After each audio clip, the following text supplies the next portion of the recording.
사순절 17번째 날입니다. 오늘의 말씀을 봉독해 드리겠습니다.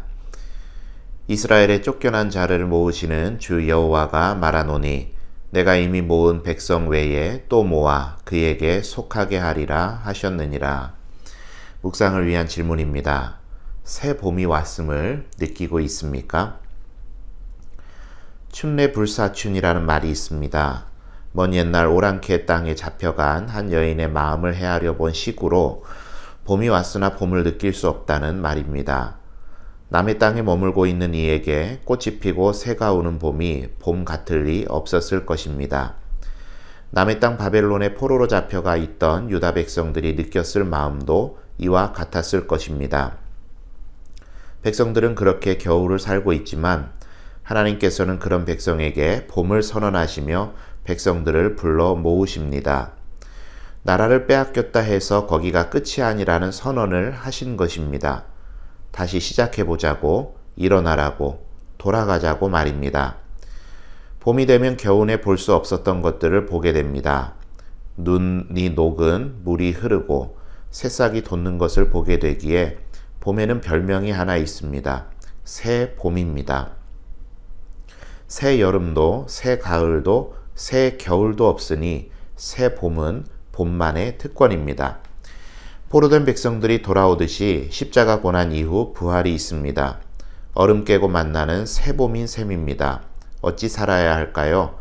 6절이 정답을 담고 있습니다. 여호와와 연합하여 그를 섬기며 여호와의 이름을 사랑하며. 이렇게 사는 이들은 절대로 봄을 놓치지 않습니다. 늘 새 봄을 살게 됩니다. 간증하시는 분들의 간증들을 듣다 보면 여러 가지 간증을 듣지만 그분들이 일관되게 하는 이야기가 있습니다. 하나님의 임재를 경험하고 성령을 받게 되고 또 우리가 흔히 하는 말로 은혜 받고 나니 삶의 정황들과 문제들과 고민거리들은 그대로 있는데 내가 은혜 받으니 세상이 새롭게 보이더라 하는 이야기를 하게 되죠. 내가 은혜 받으면 세상이 달라집니다. 내가 변화되면 세상이 다르게 보이게 되는 것이죠. 오늘 하나님 말씀하십니다. 여호와와 연합하여 그를 섬기며 여호와의 이름을 사랑하며, 이 말을 우리 흔히 사용하는 말로 표현하자면 은혜 받으면, 이렇게 표현할 수 있을 것 같습니다. 은혜 받으면 우리의 삶에 하나님 주시는 새로운 모습으로 인하여서 새 봄이 찾아오게 된다라는 것이죠. 오늘 이스라엘 백성에게 하나님께서는 말씀하고 계십니다. 너희가 지금은 포로 살고 있지만 너희가 하나님과의 관계를 통하게 해 놓으면 하나님께서는 반드시 새 봄을, 새 날을 허락해 주신다라는 그런 내용인 것이죠.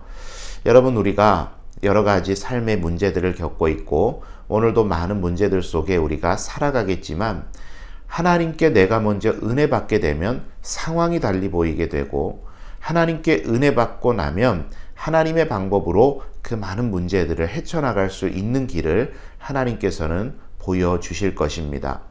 여전히 겨울이고 여전히 춥고 여전히 아프지만, 그럼에도 불구하고 하나님께서 주시는 은혜를 통해서 그 모든 일들을 새롭게 바라보고 새롭게 경험하게 될 것을 기대하시면서 이 새벽에도 여러분 하나님의 놀라우신 은혜를 구하는 여러분 되셨으면 좋겠습니다. 그러한 기도 가운데 하나님 응답 주셔서 오늘 하루의 삶이 새 봄과 같이, 새 날과 같이 새롭게 보이게 되고 열리게 되는 그런 은혜가 저와 여러분의 삶에 있게 되기를 바랍니다. 오늘의 기도 제목 이렇게 기도하시죠. 하나님, 내 영혼의 봄날 되어서 늘 새롭게 하소서. 실천사항입니다. 가족과 친구들에게 새봄이 왔음을 알리는 전달자가 되어 봅시다.